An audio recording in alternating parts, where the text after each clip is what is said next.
Boa tarde, boa noite pessoal, tudo bem com vocês? Espero que esteja todo mundo bem, todo mundo tranquilo dentro de casa.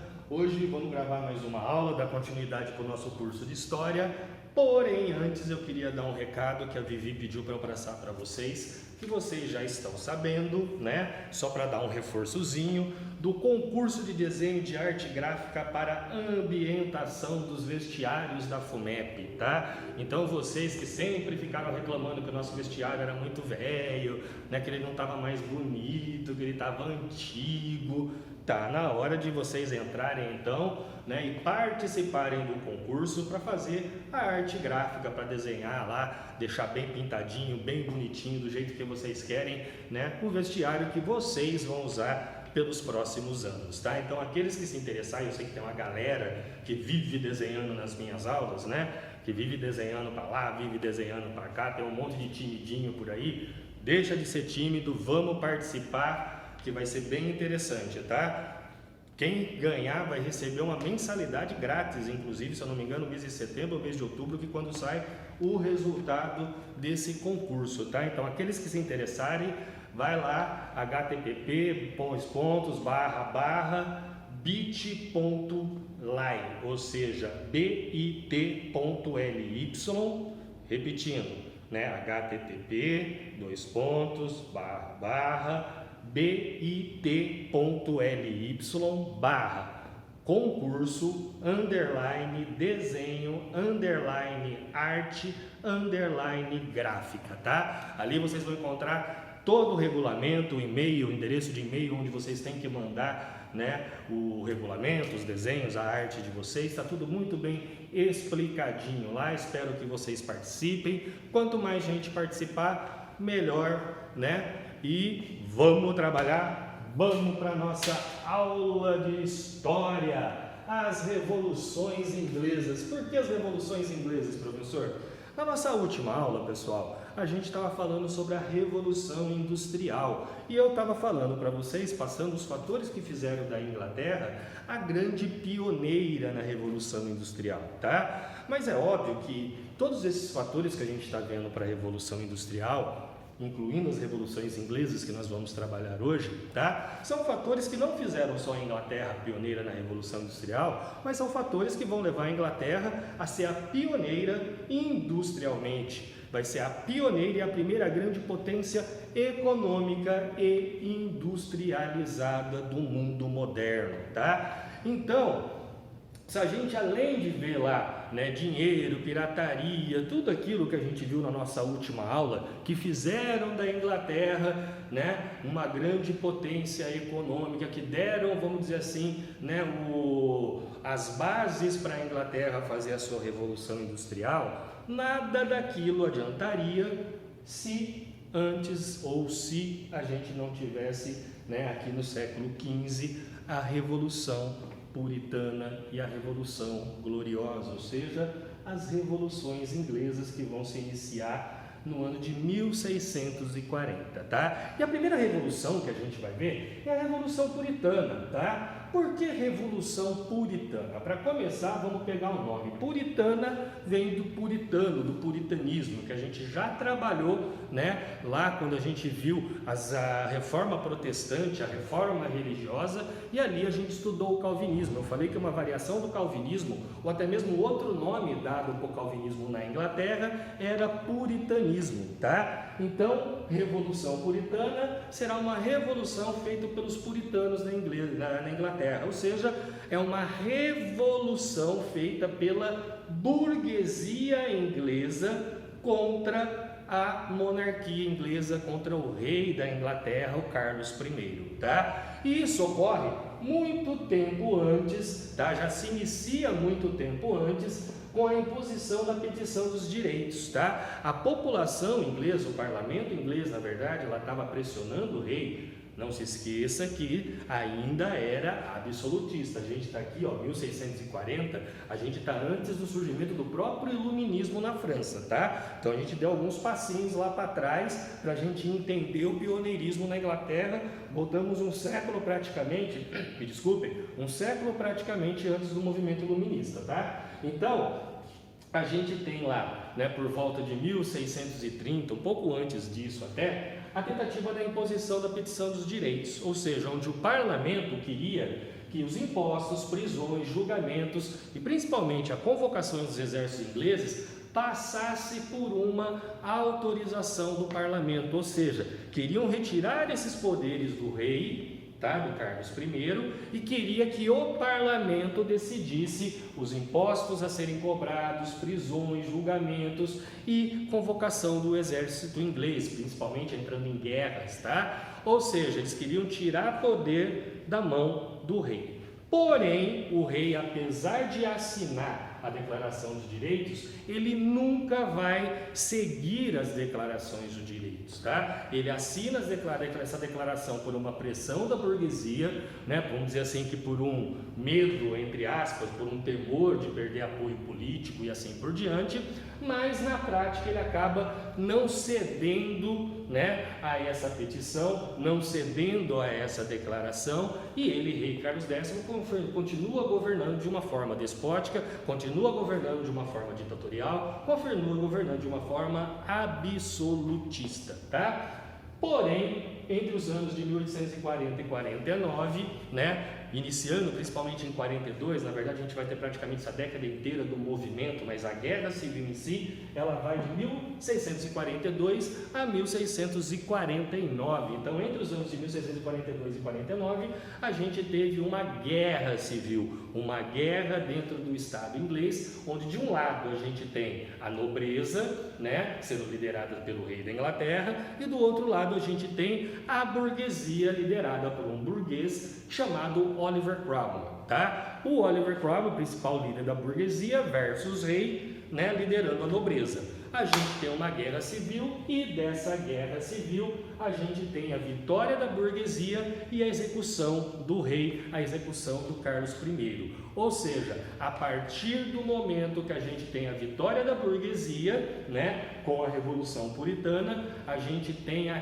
queda do absolutismo monárquico na Inglaterra. E isso é fundamental. Por quê? Porque a gente está falando de 1649, galera. Tá? A gente está falando de praticamente mais de um século antes da Revolução Industrial. A gente está falando de quase um século antes do próprio movimento iluminista. Tá? A gente está falando de um país que passou por uma queda do sistema absolutista e ascensão de uma burguesia praticamente um século antes de todos os outros. Então, além de tudo aquilo que a gente falou na semana passada, né, principalmente de enriquecimento da coroa inglesa através de comércio, da pirataria, ou melhor, dos corsários e de várias outras coisas, do próprio comércio colonial, da exploração do comércio colonial, a gente também tem uma classe social que está se ascendendo para o poder e uma classe social que tinha como principal objetivo, e isso tem que ficar muito claro aqui,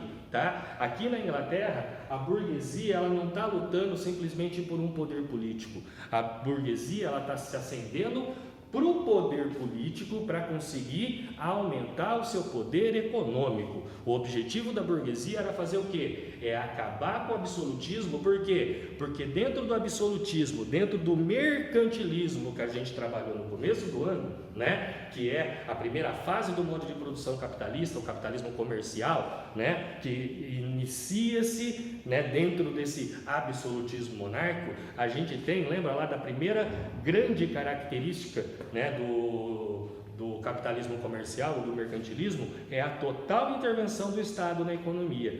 Lembra que eu falei para vocês? Essa intervenção, a gente falou um pouco sobre isso lá no Iluminismo, essa intervenção do Estado na economia vai acabar impulsionando as burguesias a se ascenderem para o poder, tá? E a primeira a fazer isso é a burguesia inglesa, que via no Carlos X, que via dentro do sistema absolutista, não só no mercantilismo, mas na política absolutista, no sistema jurídico absolutista, na economia absolutista, no poder real, né? E aí quando eu falo real, né, de realeza, controlando tudo, né? E fazendo o quê? Sufocando o crescimento dessa classe burguesa que queria se ascender, queria se fortalecer cada vez mais. Então, se eu tenho um rei, se eu tenho um sistema que está, né, me sufocando, que não está me deixando crescer, o que eu vou fazer? Nesse caso, a Revolução Puritana, que foi uma revolução que simplesmente afastou esses obstáculos que estavam ocorrendo na Inglaterra ou que estavam ocorrendo perante a burguesia inglesa que queria se ascender, tá? Então, a gente tem aqui a queda do absolutismo monárquico em 1649 com a execução do rei Carlos I. E após a execução do Carlos, a gente tem o início de um período, né, de 1649 a 1658, menos de 10 anos, e esse período é muito interessante por quê? Porque além, né, de ser uma transição entre a Revolução Puritana e a Revolução Gloriosa, esse é um período que é o único período da história da Inglaterra onde a Inglaterra não é uma monarquia, tá? A Inglaterra, ela se inicia como Estado unificado, como uma monarquia absolutista, vai deixar de ser aqui com Carlos X e passa a ser uma monarquia parlamentar depois, que a gente vai ver daqui a pouquinho, com a Revolução Gloriosa. Porém, nesse período de, vamos arredondar aí 10 anos, tá? Período de 9 anos, mais ou menos, entre 49 e 58, durante esse período a gente teve a República Puritana, tá? A República Cromwell. Então guarde aí, República Cromwell, entre 49 e 58, o único período da história da Inglaterra onde a Inglaterra foi uma república e não uma monarquia, tá? Por que República Cromwell ou República Puritana? República Puritana porque se ascendeu pós-Revolução Puritana. República Cromwell, por quê? Porque o Oliver Cromwell, né, que eu falei para vocês que era o líder da Revolução Puritana, o líder da burguesia durante a Revolução, ele vai ser o governante, ele que vai governar, né, entre os anos de 49 e 1658, tá? Ou seja, nesse período a gente tem a gente pode dizer até uma ditadura do Oliver Cromwell. Apesar de ser uma república, a gente não está falando de uma república popular, a gente não está falando de uma república democrática, muito pelo contrário, tá?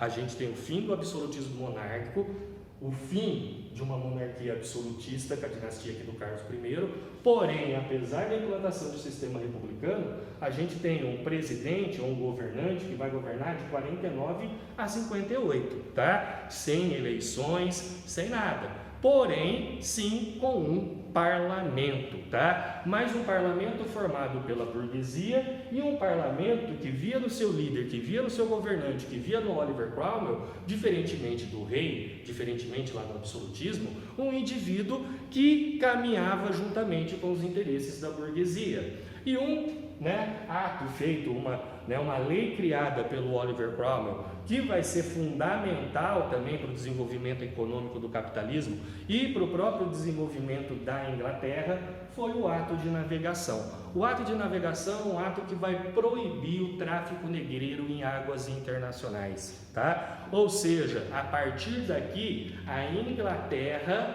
que era uma das maiores, chegou a ser a maior traficante de escravos do mundo, ela estava praticamente proibindo o uso do escravo. E por que isso vai ocorrer aqui? Porque a Inglaterra já está passando por um processo de industrialização. Apesar daqui ainda não ter passado pela Revolução Industrial, não ter passado pela maquinofatura, a gente está falando de uma Inglaterra que já está se industrializando a partir das suas manufaturas, tá? Então é um país que já está se industrializando, é um país que está passando por um desenvolvimento da sua indústria manufatureira e é um país, como a gente viu na semana passada, com os cercamentos da Inglaterra, com cercamentos feitos pela Rainha Elizabeth, que estava precisando de mão de obra. Vocês sabem muito bem que a gente está num período onde a maior parte da população ainda vivia no campo, vive da agricultura e da pecuária, tá? Ou seja, se precisa criar formas como os cercamentos que a gente viu na semana passada, que a Elizabeth fez, que acabou expulsando parte da população do campo, mandando para onde? Mandando para cidades para se transformar em mão de obra livre, assalariada para a indústria inglesa, tá? E o ato de navegação tem a ver o que com isso, professor? O que o ato de navegação, a proibição do trabalho escravo, ou a proibição, melhor dizendo, do tráfico de escravos em águas internacionais, vai mudar, tem a ver com esse processo de industrialização? Tem tudo, gente. Por quê? Porque não basta simplesmente o Adnan produzir. Eu posso produzir, largar tudo ali, porque eu não tenho quem compre. eu preciso ter um crescimento do mercado consumidor. E isso a burguesia inglesa ela percebe antes de todo mundo, até porque antes de todo mundo ela está passando por esse processo de industrialização. Então o que a burguesia queria? Ela resolveu de uma hora para outra, a burguesia inglesa decidiu de uma hora para outra que o negro, até então, que era escravizado, que era comercializado, que era espancado, que era maltratado, que era assassinado, que não era visto praticamente como ser humano, de uma hora para outra, abre-se os olhos da burguesia inglesa e a burguesia resolveu que o negro agora é gente. Não. O que eles decidem de uma hora para outra é o quê? Que o negro, eles percebem, melhor dizendo, de uma hora para outra, que o negro, escravo, não é mercado consumidor. O negro não consome, o escravo não tem dinheiro, se ele não recebe um salário, ele não possui dinheiro, se ele não possui dinheiro, ele não possui capacidade de compra. Então eu tenho que fazer o quê? Acabar com a escravidão, transformar todos esses escravos em trabalhadores assalariados, porque a partir do momento que essas pessoas deixam de ser escravos e passam a ser trabalhadores assalariados, eles vão passar também a fazer o quê? Parte de um mercado que vai consumir esses produtos que agora eu também vou começar a produzir. Então, quanto maior o fluxo de desenvolvimento tecnológico, quanto maior o desenvolvimento de novas tecnologias, quanto maior a produtividade, eu também tenho que acompanhar isso com o aumento do quê? Do mercado consumidor. Porque se eu tenho aumento de produtos, mas não tenho aumento de mercado, o que vai acontecer? Eu vou produzir, não tenho quem comprar. Exemplo, a gente vai estudar no ano que vem, crise de 1929, Se produziu, as pessoas não tinham capacidade de compra, estourou o mercado, o sistema capitalista entrou em colapso, Ou seja, a Inglaterra cria o ato de navegação, então aqui, proibindo o tráfico negreiro então em águas internacionais, autorizando os navios ingleses a afundarem navios que estivessem fazendo tráfico de escravos. Tudo isso para tentar impulsionar o fim da escravidão, impulsionar a abolição da escravatura, para transformar todos os escravos agora em mão de obra assalariada, e um novo mercado consumidor para consumir, obviamente, os produtos dessa Inglaterra que está se industrializando, Porém, em 1658, o Oliver Cromwell vai falecer e no lugar dele vai entrar o filho dele, Ricardo, Porém, o Ricardo Cromwell não era lá um grande administrador, não era visto pela burguesia inglesa com bons olhos, como outros pós dele que a burguesia tentou colocar no lugar do Oliver Cromwell, A burguesia, percebendo que não tinha como encontrar um novo Oliver Cromwell, um personagem que realmente tivesse capacidade, em primeiro lugar, de governar aos interesses da burguesia inglesa e que não encontrava uma pessoa com os mesmos requisitos ou pré-requisitos, para governar aquele país da forma que a burguesia queria, o que ela vai fazer? Ela vai criar uma nova revolução, e essa revolução é a Revolução Gloriosa, Vocês sabem muito bem, a gente já falou sobre isso já algumas vezes, revolução significa mudança, significa transformação, Agora, não necessariamente através de guerra, através de luta. A grandíssima maioria dos processos revolucionários são armados, são feitos através de guerra, como, por exemplo, a Revolução Puritana que a gente acabou de estudar, que a gente acabou de falar de uma guerra civil entre rei e burguesia que vai levar à morte do Carlos I. Porém, não quer dizer que todas as transformações ou todos os processos revolucionários tenham que passar por um processo violento, por um processo de guerra e assim por diante. Tanto por isso que essa revolução vai ficar conhecida como a Revolução Gloriosa, porque apesar de uma transformação que a gente vai ter gigante na Inglaterra, politicamente uma das maiores, se não uma maior transformação que a gente tem política no sistema inglês, mas é uma revolução que vai ocorrer de forma pacífica. É uma revolução que a gente não vai ter uma gota de sangue caindo. Por isso que essa revolução vai se chamar Revolução Gloriosa. A Revolução Gloriosa é quando a burguesia inglesa, não encontrando um novo líder para substituir o Oliver Cromwell à altura que eles esperavam do Oliver Cromwell, eles vão convidar a rainha Mary Stuart, que era de uma princesa inglesa casada com Guilherme de Orange, que era o rei da Holanda. e eles vão convidar o Guilherme a ser o novo rei da Inglaterra, tá? E aí vocês podem pensar, pô, mas o cara já era o rei da Holanda, por que ele abriria a mão do reino da Holanda para se transformar no rei da Inglaterra? Porque a gente está falando da Holanda, que é um país legal, ainda era uma potência econômica europeia, porém não era um país que está competindo com a Inglaterra, até porque a Holanda ainda estava lá no mercantilismo, era um país que vivia principalmente do comércio, ainda não estava passando de fato por um processo de industrialização tão forte quanto a Inglaterra já estava passando, tá? Então o Guilherme aceita, o convite da burguesia inglesa, vai ser coroado o rei da Inglaterra, porém o Guilherme teria que fazer uma coisa, tá? Você quer ser rei da Inglaterra? Parlamento, burguesia para o Guilherme. Guilherme, você quer ser rei da Inglaterra? Guilherme, quero. Porém, se você quiser, você vai ter que assinar a Declaração dos Direitos, que na verdade seria a petição dos direitos com muito mais poderes sendo passados para o parlamento, tá? O Bill of Rights, ou a petição dos direitos, a Declaração dos Direitos, foi um documento que o Guilherme de Orange, rei até então da Holanda, que se transformará no rei da Inglaterra, teve que assinar para se transformar no rei da Inglaterra. Só que para ele se tornar rei da Inglaterra e assinando a petição dos direitos, a Declaração dos Direitos, o Bill of Rights, o Guilherme de Orange ele vai praticamente abrir mão de todos os poderes absolutistas que até então estavam na mão do rei da Inglaterra e vai passar esse poder para o parlamento inglês. E aqui eu coloquei alguns exemplos para vocês. Então vamos lá. O rei não pode cancelar leis parlamentares, ou seja, a partir do momento que um parlamento criou uma lei, tá? Então vamos lá, o parlamento ele cria uma lei que é proibido sair a partir das 10 horas da noite.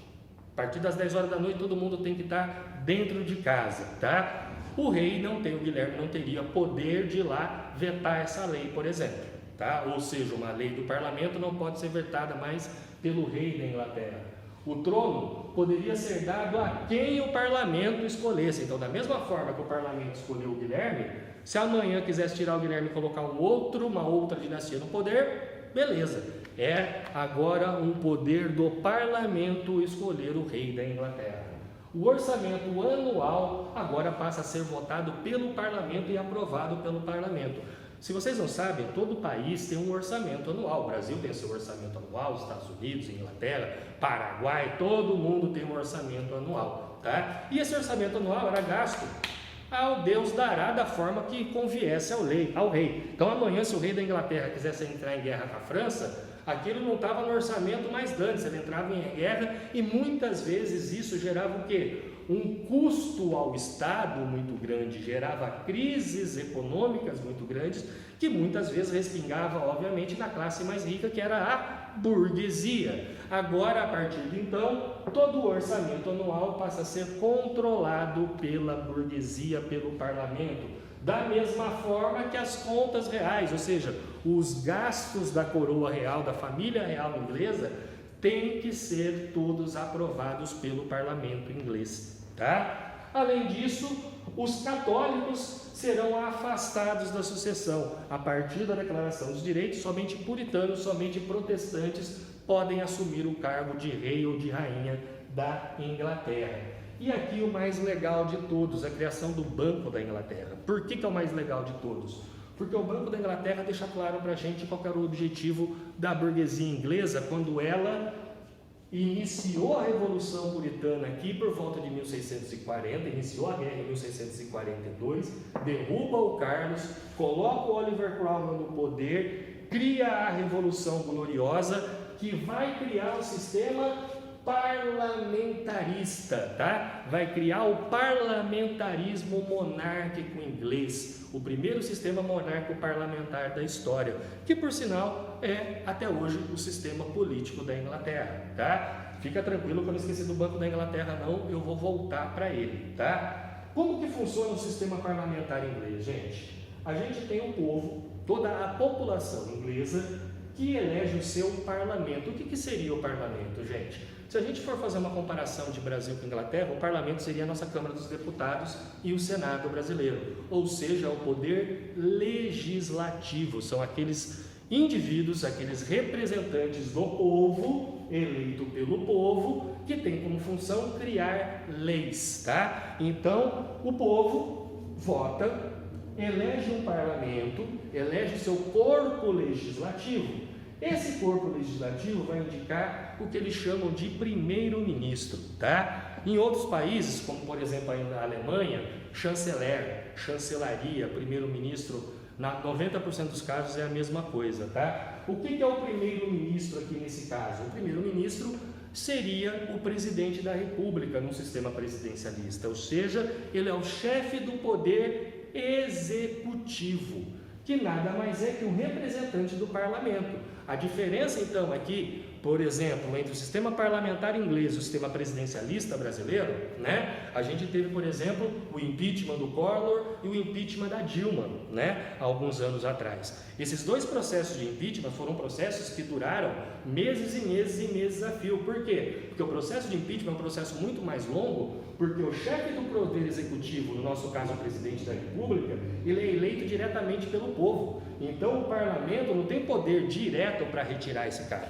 Tem que criar todo um processo eleitoral dentro do parlamento, que é lento, demora 4, 5, 6 meses, muitas vezes até mais, tá? Aqui nesse sistema parlamentar, como chefe do poder executivo, né, que aqui é o primeiro-ministro, no nosso caso o presidente, ele é eleito pelo parlamento, ele é indicado pelo parlamento, o mesmo parlamento que indicou pode tirar esse cara e trocar ele a qualquer momento, tá? Então, retrospectiva voltando, o povo elege o seu corpo legislativo, elege o seu parlamento, esse parlamento elege o seu primeiro-ministro, que é o chefe do poder executivo, que deve ser aprovado pelo rei. Então, qual que é a função do rei no sistema parlamentar? Aprovar ou não aprovar a indicação do parlamento para o chefe do poder executivo, tá? Nossa, professor, então você está falando que o único poder do rei aqui é esse? Exatamente, o rei ele deixa de ser o chefe do poder executivo como ele era, porque lá no absolutismo ele era chefe do executivo, do legislativo, do judiciário, do poder religioso, do poder militar, do poder econômico e assim por diante. Todos esses poderes são retirados do rei. A partir de agora, quem manda? Ah, professor, o primeiro-ministro? Não, quem manda é o parlamento. Quem exerce o poder é o primeiro-ministro, que é a indicação do parlamento. Mas não se esqueçam que o primeiro-ministro, quem exerce o poder executivo, tá? Ele mantém o poder enquanto o parlamento deixa, porque ele nada mais é que uma indicação do parlamento, tá? Ou seja, quem governa de fato dentro do sistema parlamentar seria o parlamento inglês, beleza? E o que isso tudo tem a ver com o Banco da Inglaterra para a gente fechar, professor? Tem a ver que agora a gente tem todo um sistema onde a gente tem um parlamento criado ou dominado por uma burguesia que, como eu falei na última aula, vai usar todo o aparato do Estado para fazer a sua revolução industrial. Tá? E isso é o que tem de tão diferente da Inglaterra com os demais países da Europa. Por isso que a gente tem a Inglaterra, né, além de todo o dinheiro, todo o capital, toda a tecnologia que a Inglaterra consegue se dispor para fazer a revolução industrial, a gente tem a Inglaterra um século antes de todo mundo, tendo uma classe burguesa que se acende para o poder, e essa classe burguesa faz o quê? Ela se utiliza do aparato estatal para investir na revolução industrial. Tá? Então, como eu falei na semana passada, vai explorar as minas de carvão que existiam nos litorais da Inglaterra de acordo com o quê? Com o interesse e com a necessidade das indústrias inglesas. Vai usar os navios para transportar esse carvão mineral de acordo com as necessidades. Vai usar os seus navios, a sua frota mercantil, que era a maior do mundo, para transportar esses produtos de acordo com a necessidade da burguesia. Vai criar um banco chamado Banco da Inglaterra para financiar a industrialização. Ou seja, o Adnan é um burguês. Eu vou lá no Banco da Inglaterra, eu pego um empréstimo do Banco da Inglaterra para fazer um investimento na minha indústria, tá? Obviamente que isso é muito interessante porque eu não preciso usar meu capital. isso me dá, né, dinheiro, principalmente capital de giro, no início da minha indústria, no início desse processo que eu estou iniciando, para eu fazer a economia dessa empresa girar. Eu não ficar preocupado nos primeiros meses, no primeiro ano, de repente, né, com um consumo pequeno, com um lucro muito pequeno que essa empresa está me dando. Porque vocês sabem muito bem que toda empresa, quando começa, são raras as empresas que começam a dar lucro e lucro grande logo de cara. E se você faz um investimento muito grande e você não tem um capital para aquele início, né, daquela empresa que você está iniciando, a tendência é essa empresa quebrar. Agora, se eu não preciso usar o meu dinheiro, né, eu já sou rico, tenho dinheiro, mas eu não preciso usar o meu dinheiro, eu vou lá, consigo emprestar no Banco da Inglaterra o capital para fazer um investimento na minha empresa, com juros pequenininho, né? Se eu tenho algum problema, o dinheiro do Adnan que eu usaria, eu não precisei usar, eu tenho aquele dinheiro para quê? Para transformar em capital de giro, porque o dinheiro que eu usei foi o dinheiro do Banco da Inglaterra. Vocês estão entendendo o que eu estou querendo dizer? Então, todo o aparato do Estado ele vai ser utilizado pela essa burguesia que inicia-se fazendo a Revolução Puritana para derrubar o absolutismo, consolida o seu poder, né, ou estabiliza o seu poder durante a República Cromwell, nesses praticamente 10 anos de governo do Oliver Cromwell, e estabiliza todo esse sistema econômico, toda essa transformação econômica e principalmente política que a gente vai ter com a Revolução Gloriosa, ascendendo essa burguesia de fato para um parlamento, mais um parlamento que a partir da assinatura do Guilherme George, da Declaração dos Direitos, um parlamento que agora sim tem poder para fazer o que ele bem entender, e o que ele bem quis foi investir na Revolução Industrial. Por isso que temos então a Inglaterra sendo a pioneira na Revolução Industrial e posteriormente a maior potência, ou a primeira grande potência econômica e industrial do planeta. Pessoal, prazer de novo revê-los, espero que esteja tudo bem com vocês. Um beijo grande para todos, não se esqueçam, aqueles que se interessarem de entrarem lá no site, no concurso lá do vestiário. Beijo grande para todo mundo, boa semana, tchau, tchau.